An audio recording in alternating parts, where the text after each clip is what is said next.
Hi guys, welcome to Open Mic Night. All I can say is night somewhere in this world as I'm recording this. But I just want to say this to every person that is watching this, if you are, that is, that I do not hate WWE. I respect what they stand for, what they do to a point. I'm a wrestling fan. The reason why I get so frustrated with the product is because you would not expect this sort of level of standards what we're getting since WrestleMania 41. And that's just me being honest. You know, you can't... People are entitled to their own opinions. Granted, I respect that because I respect your opinion. That's why I'm saying what I'm saying in my uploads. Because, in my opinion, I feel like since WrestleMania 41, yes, we had a few matches on WrestleMania. Yes, we've had decent PLEs. Well, one, in fact, Backlash. It was a good pay-per-view. But the weekly stuff is not delivering for the standards you'd set to your own PLEs. There was a handful of matches from WrestleMania 41 that was good. And then you got 5 matches on Backlash. Me personally, I thought 3 of the 5 delivered. I wasn't a fan of the main event with John Cena, even though it was his final year, because all he's doing is facing the OGs of the roster. Looks like he's teasing towards R-Truth next. Now, for a person that has witnessed that in the past, doesn't need to be brought to the future. It really doesn't. He needs to be facing the young talent of the roster, you know, to elevate them to the next level. Even if they win the title from him, or not. It proves they can actually go with the likes of John Cena. I know people say John Cena's getting on a bit. I respect that. But he could still work with them and elevate the next big thing. That's why I keep stressing it. He needs to face the young talent. But it proves that he doesn't want to work with that young talent. He wants to work with the OGs. But there's not that many OGs left on the roster. And that's saying something. Because even though he worked with Cody Rhodes at WrestleMania, that match was a drizzling shits. But at least one thing, we could actually say that match happened way too late in Cody's career. Even though it was the drizzling shits, but it was way too late in his career. I literally thought he was going to face somewhat John Cena back in 2010 for the world title. And never materialised that way. Why do you think it didn't materialise that way? Because that's why Vince saw it. I was backing Cody Rhodes to get a world title shot back in 2009, maybe 2010. Never materialised that way. Or, that's the problem when WWE get going. They promote who they want to promote to make you follow them and make you programmed to like that person. There's a few of us in this world that break that mold and follow someone else. You know, they made us follow the likes of Hulk Hogan. They made us follow the likes of Stone Cold Steve Austin, because he was saying "F you" to the man. That was Vince McMahon. You know, fuck you to the boss, sort of thing. Now, that's not me disrespecting what their marketing ploy is all about. Sometimes you get people like Shawn Michaels, Heartbreak Kid, Shawn Michaels. Why do you think you followed him? You wasn't programmed by WWE. You broke the mold to follow Shawn Michaels because of the skill set he's got. That's why I respect the likes of Shawn Michaels. I respect all wrestlers getting in the ring, don't get me wrong. But the problem where I see fit in 2025, when I look at the weekly product, you're making people want to buy stuff. You know, not just because of the sponsorship around the rings that you get, which is kind of too eye-catching. It can put you off the matches. That's how I feel. You know? You've literally had a golden thing that has given people a platform that's been given to us and now has been tarnished since technically TKO merger. And that's just me being honest. I could be wrong. No one's right, no one's perfect. But I feel like this merger's actually hurt the product. Then you look at the way you launch tickets today for the UK tour. I'm doing this on the 15th of May 2025. This is the pre-sale going off. I've already saw a video on TikTok. VIP for ringside seats at a house show is £450. Now, God forbid how much they charge in America. I've never actually looked up. But for the current product, what you are getting is not worth that. Even though it's a house show, a Raw, a SmackDown, I feel like it's not worth it for what you're paying for. You know, this is me speaking out for all the fans. You just imagine a family of four wanted 4 ringside seats. It's $2,000. You know, the one thing I really can't stand is when people moan about bills going up. You know, even if it's TV, even if it's water, even if it's gas, bills are going up. You complain about that. But yeah, you want your escape from reality, which is likes of WWE. I'm using WWE as an example here, guys. That you can afford to pay that. So why moan how much food's going on? Why moan about how much that people need day-to-day society need to survive? So I look at this, right? What I feel that WWE needs to do, you know, to make it worthwhile, right? You look at the draft. A lot of people have been saying it's pointless now. It's ran its course. I just want to point this out to everyone that is watching this. WWE's secret is the draft. That they could easily do it 100 times better than they have been. Because over the years, they draft them and then all of a sudden they appear on each other's brands. At least one thing, championships don't do that unless they're drafted to that brand. You know, that's why I give WWE a lot of credit for. They keep their titles on separate brands, which is fantastic. They do that right. And this is the problem where it lies. It's not the champions. They could do so much with what they are doing on the weekly product. Look at the format. That was the winning formula back in 2002. I think it was 2003, 2004, pushing it 2005. Although 2002 to 2004, if I recall, I could be wrong, Mandela effect, that you look at the way those drafts were done. They kept on separate brands. Brands had their own pay-per-views. It would bring you more revenue if you do that than what you are doing currently with the PLEs.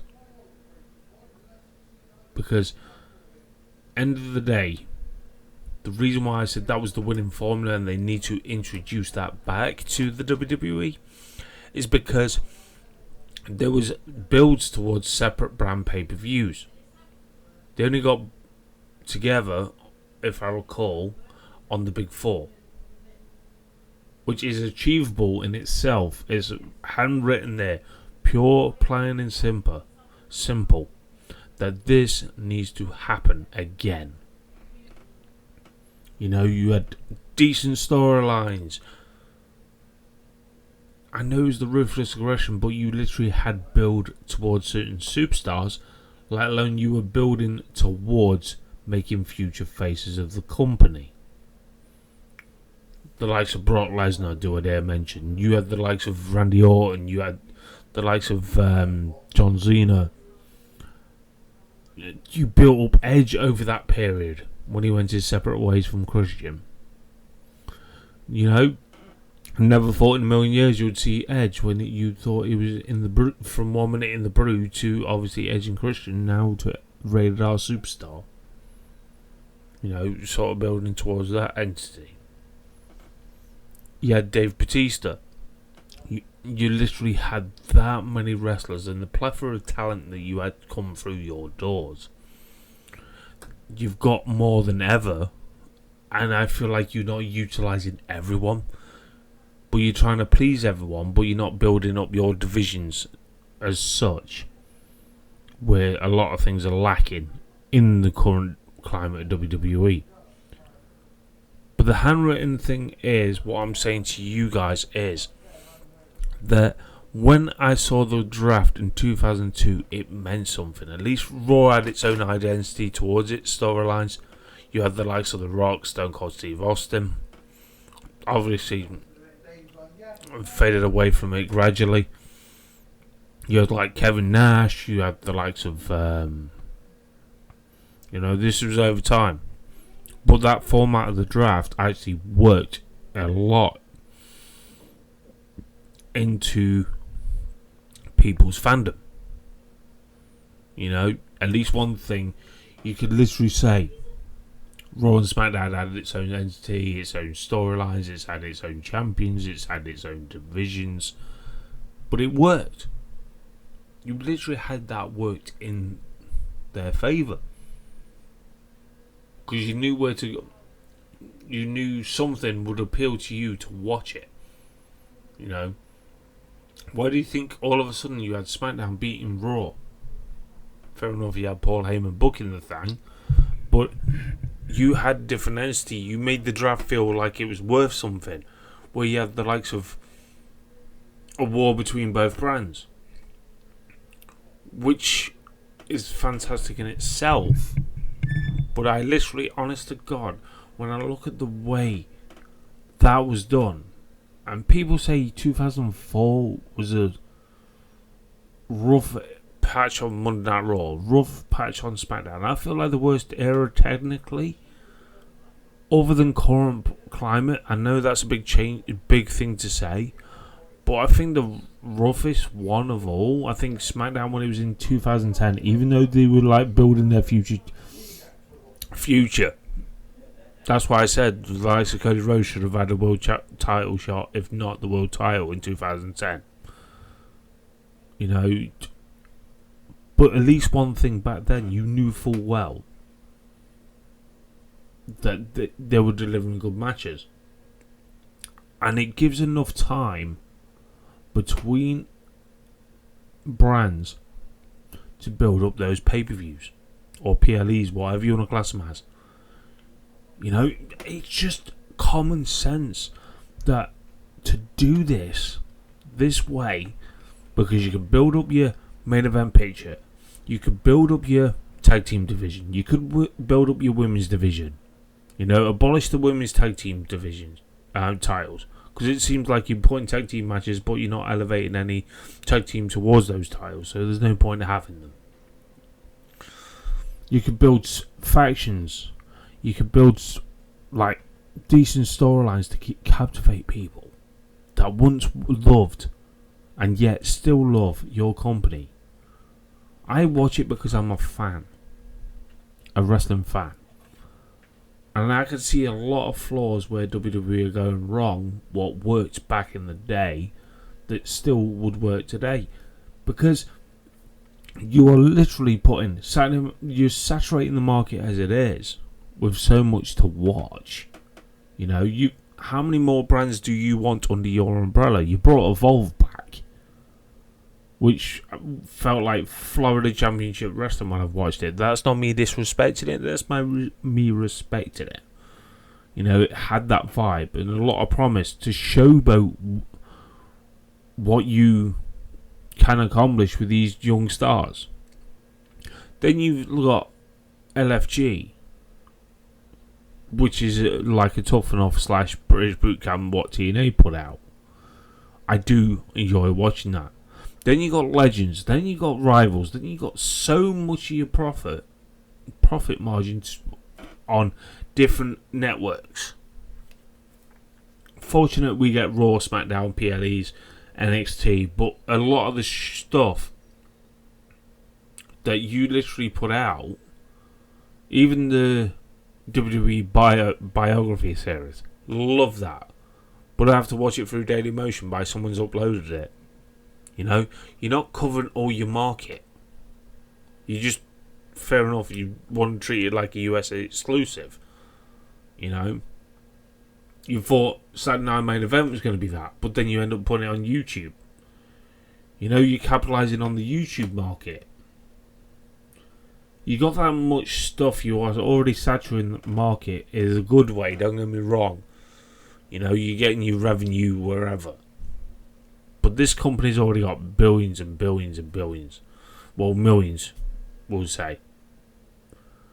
And yet they can't get the Raw or SmackDown right. That's just my own personal preference. But I feel like with the WWE draft, needs to happen. Because even though they literally build up separate brand pay-per-views, at least one thing will actually get storylines can be consistent. The only decent thing I feel like WWE's done in recent years is the Bloodline and the OG Bloodline storyline. You literally did that fantastically. You literally got people tuning into your product. You had people cheering and booing for the right people that you wanted and programming people to cheer. It's a prime example when I said earlier on. You are programming the fans to cheer and boo who you want, and then some people phase away from it. A prime example, look at the Daniel Bryan road to WrestleMania 30. You look at that program, and you tell me that you listen to the fans. No, that was you say you listen to the fans because they changed it. You are making excuses where you technically had this programmed all along. You know, the reason why you keep saying, "Oh, we listen to our fans." If that's the case, why have we not improved Raw or SmackDown since WrestleMania 41? You know, I feel like you're ripping off your own fans, and that's hard for me to say. I feel like you're ripping off your own fans. But I knew that full well, and I used that example with the likes of Daniel Bryan. I feel like that was a kick in the teeth, technically. The way you said you listen to the fans. The only reason why you say you listen to the fans is to keep them sweet. Because, I'm not being funny, why do you think there was so much of a slow decline on ticket sales at some point? You know, and that, if you are so-called listening to the fans, listen to me and listen to other people that are actually genuinely talking to you like a business sense.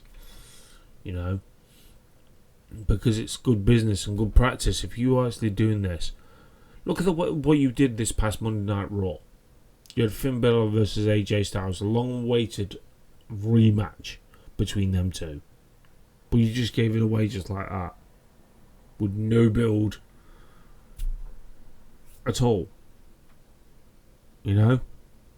That's why I feel like you keep certain wrestlers under wraps.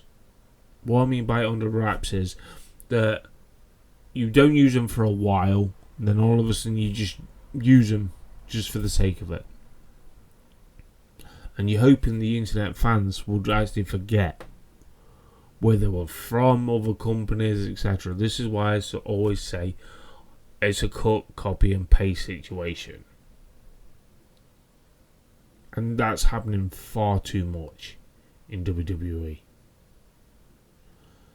Because it's, don't get me wrong, the roster members are fantastic on the products. But when you try and execute something, you're not executing it correctly. That upsets me as a fan. You know, as people may know, I've met over 300 wrestlers now. I've been to independent shows. I've made friends with professional wrestlers in the business because of my fandom and my honesty. That's why I get really frustrated when I watch a Raw or a SmackDown. When I see certain people like Finn Balor, we could say, he's been wasted. Okay, fair enough. But he's one of those larger than life characters. Yes, people want the demons come back. But you think of the preparation that has to go for. You need to be honest, if you wanted that sort of back, you need a big storyline to bring that back. It doesn't mean that when I look at the people that I've made friends with, I want them to be world champions or tag team champions or IC champions or anything like that. No, it's not me being a biased opinion. This is me being a neutral wrestling fan. Which people don't understand when I say I get frustrated watching a Raw or a SmackDown because it annoys me, because you've got plethora of the talent the world has seen or hasn't seen. You can't find something them to do, and use the old saying, they've left in catering, and yet they've travelled to that show hoping to be on that show. At the moment, when I look at the way the WWE roster, they don't look like they're enjoying it anymore. It's becoming a jaw to them. Because they do house shows. Yes, they do the Raw and SmackDown. Yes, it's a 24/7 job with the WWE. But at one point, when trips did technically take over within the past year, it looked like the main roster was enjoying themselves. Look what you've done recently. This is the problem where it lies. You look at the likes of what you've done with Seth Rollins. You've chucked him in the deep end. You've taken all the main faces away of what you've been building up. Drew McIntyre, CM Punk, you took away. Even John Cena, Randy Orton, etc., etc., etc. But you left Seth being the face of Raw. Yes, he may be over with the fans, but do you think he could not crack under pressure? Because he's got the whole brand to be the face of. Even though he's in a heel faction, they're building him up as that face of that brand. It's a big step, let alone a massive step, in the wrong direction. Now, that's not me disrespecting Seth at all. It's just the way he's been booked and the way he's been handled. Don't get me wrong, it's interesting with him, with Braun Breaker, Paul Heyman. But that's your focus point of your brand. A 3-person stable. Even though people are attacking that 3-person stable. You know, I class technically Paul Heyman there as an active wrestler, but I know he's not. Well, technically you're building up a tag team with Paul Heyman as their manager. Yes, I'm interested to see how far this will go, or will it run its course and fizzle away faster than it came. I've seen that done many a times in professional wrestling. You know? That's why I feel that with the brand split needs to be done, because you can do the focus point. But then when it comes to when it was reuniting with both brands on the big four, I feel like they technically should do that, including Money in the Bank. What I mean by when it comes to the Money in the Bank, you have 4 participants from Raw, 4 participants on SmackDown that collide, both male and females, Money in the Bank. And make it feel wide open. So you've built up a storyline between the participants. Don't do qualifying matches. They've run its course. That's just me being honest. Build up a storyline. How much this wrestler is actually pumped to be in the Money in the Bank. And then when it comes to like obviously SummerSlam, as it's 2 nights this year, hopefully it's not all the time, but by looks of it probably will be. Have 1 night for SmackDown, 1 night for Raw. Same with the likes of WrestleMania. Because that will prove who loyalty to WWE they are. Because you'll buy both tickets. Not just because of the spectacle of WrestleMania, no. You're being a fan of Raw or SmackDown or both. It just has that entity that really, really needed to be utilised. And this is why I'm saying that WWE needs to improve in 2025. If it doesn't improve, they'll lose sponsorship deals probably. Because at the end of the day, I feel like you're not just ripping off your fans. You're ripping off the people that have invested a lot of money into the product. You look at the likes of what WWE's contract is with Netflix, how much that was, and all they get is WWE products. So they're not getting any ECW, they're not getting any WCW, they're not getting Florida Championship Wrestling, they're not getting, well, they are getting NXT, but I mean, just in general, WWE's umbrella. You know, you want us to focus on that, but you put the old classic stuff on YouTube. You haven't done Florida Championship Wrestling yet. You've not done Georgia Championship Wrestling, is it Georgia or whatever it's called? That's what I mean. It's like you've got so much in your locker, and if you're gonna do more channels and launch them, because people want content from what we saw on the WWE network. I've stressed this many a times.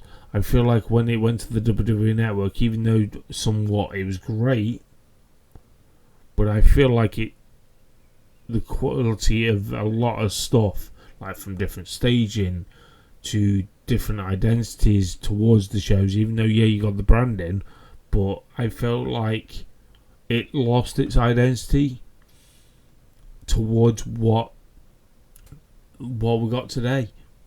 You know, that's me being honest. And then you look at the likes of this Netflix deal, I feel like the quality's gone even further down. And I know it's early days in the deal, but I feel like the quality's even gone further down. Because you're not funding technically WWE. WWE's already made their money on the Netflix deal. You know, to buy into the company. You know, that's all that they made from it. But they've got this for 10 years. Do you think I'll be sitting here in 2035 talking about professional wrestling? I'm going to be talking about wrestling until the day I die. And that's a fact. You know, I know it sounds morbid to look at it, but I'm being honest with you guys. Like I've always been honest since 2010. I never thought, looking back at 2010, the journey I've actually had here on YouTube and social media. But when I say about this is why I get frustrated. This is why I keep saying it. This is why my passion is. Because at least one thing with the brand split on the draft in 2002, I'm not being funny. Would you have thought in 2004, in fact, would you have thought the likes of Chris Benoit would have been pushed for the World Championship? I'm not talking about the Chris Benoit, what actually happened in his personal life. I'm on about the person that was in the ring. Would you have elevated to the likes of John Cena? Would you have liked to have elevated to Batista? You wouldn't have. You know, if it was in today's climate, they'd be so lost in the shuffle. I haven't got a freaking Scooby when I literally look at it and think, okay, he's an ideal champion. What we got is a world champion, and this is not me disrespecting the person. Currently, we've got main event Jey Uso. Because you're programmed to like him because he's named main event. You expect him in the main event, and why do you think there was an uproar that he wasn't in the main event of WrestleMania? Because of what WWE sold to you to believe. That's why more fans are backing him. It's subliminal messaging. You know, you don't realise it. They want you to invest into who they put in front of you. Why do you think CM Punk got so freaking over in the first place? Because he broke the mould. He literally got fans backing him his way. So they make out. But that was WWE's plan all along. That just shows you people don't realise what they're actually watching. I was one of those people that broke the mould. Yes, I looked at other wrestling companies, but before then, when I was actually a young child,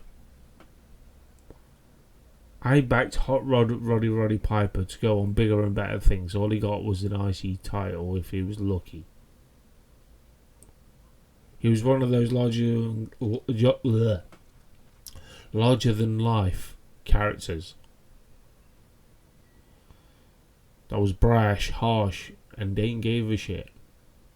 Yet there was less of a product. What we got now, he would have been phenomenal if he was around in this era. Wait a minute, we got that in CM Punk. Some of the wrestlers I look back growing up as a wrestling fan, from the 1980s to the 1990s to the 2000s to the 2010s, now 2020s, I think, why has not that person got a push yet? I've always asked that myself. Why is that wrestler hasn't got that push yet? Because at the moment, when I look at the current product, you don't know what you're doing with your champions. They've already lost the appeal to pretty much have rematches, even though they use it as and when.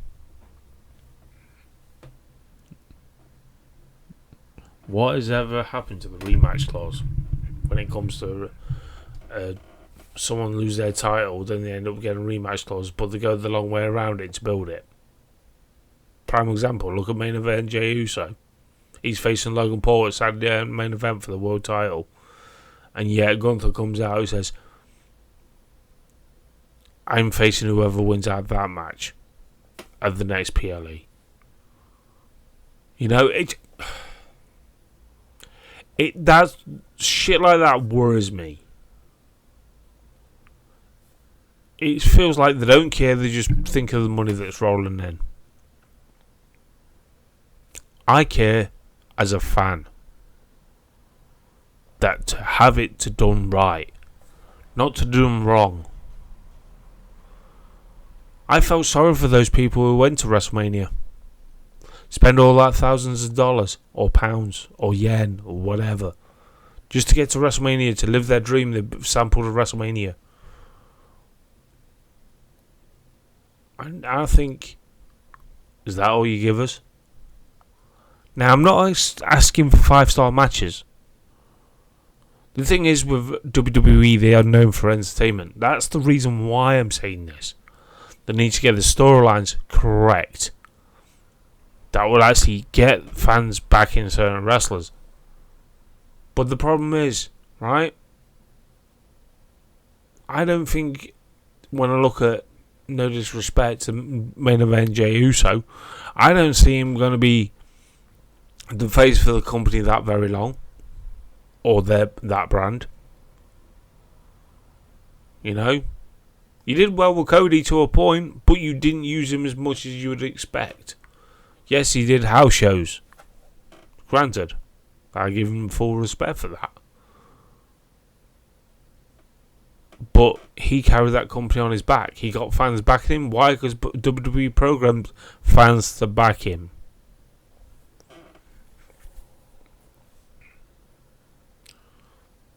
That's what really frustrates me the most. They rely too much on certain wrestlers when they could have easily built in between a new face of the company. It is actually weird to think when you look who's the faces of the company that you think of today. Cody Rhodes, Seth Rollins. You know, they're the only two names that I can think of on top of my head. Roman Reigns. You built the company around those three guys, and no one else has technically got a look in. Sheamus did for a bit, but you're not doing it as much as you used to with Sheamus, because he doesn't need it. You know. I'm not expecting. I said many years ago, if Cody, this is when he was in AEW, if he ever went back to WWE, yes, it'd be a big loss for AEW. But you look at the likes of Cody Rhodes, he's an ideal candidate that WWE could build around him. They've done that. Now he's written off for rest period, maybe. I don't know. But he's not been back since WrestleMania. Are you literally going to probably go down that route saying he was depressed of what happened at WrestleMania? It just really frustrates me that you drop that on us and then nothing. You could have easily do little video packages or something with the likes of Cody Rhodes, showing like emotion about what actually happened, not what actually happened in WrestleMania, but not him turning to drink. I'm not on about like that. So the fans feel sorry for him. You know? But then that's all. That's magic. That would have been golden. But all we get at the moment is clips of what's happened at WrestleMania. WrestleMania near enough happened 3 weeks ago and you're still brewing that. Let alone Backlash. You're showing clips of that. I'm not being funny. If with WWE fans, they've already watched it. They don't want to watch a clip of that. You're wasting time that you could be building storyline. Not showing what's happened. It just needs sharpening up a bit. Let's say the past, why it happened, because fans will watch.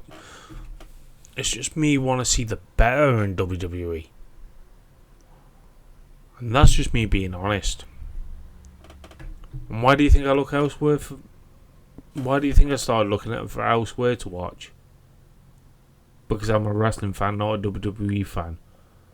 If that makes any sense. Because at the end of the day, my first love of American wrestling was the WWF. You know, they had less pay-per-views back then. They literally knew how to build storylines throughout the year, and they struggle week by week at the moment. And that's just me being honest. Something needs to be done. Something needs to be done. And we can't use the same excuse, oh, it's going to pick up. It's going to pick up. I'm sick of hearing that old line by now. It's old hat to me. You know, I enjoy watching it, don't get me wrong, but when I'm honest in my reviews. I'm not here to get noticed by WWE. I'm here to get noticed by fellow wrestling fans. You know, if I make friends from doing this like I've done for many years, so be it. because I'm happy to make friends. That's what wrestling community is all about. It's not about tribalism. It's the art of respect. And how can people defend the current WWE?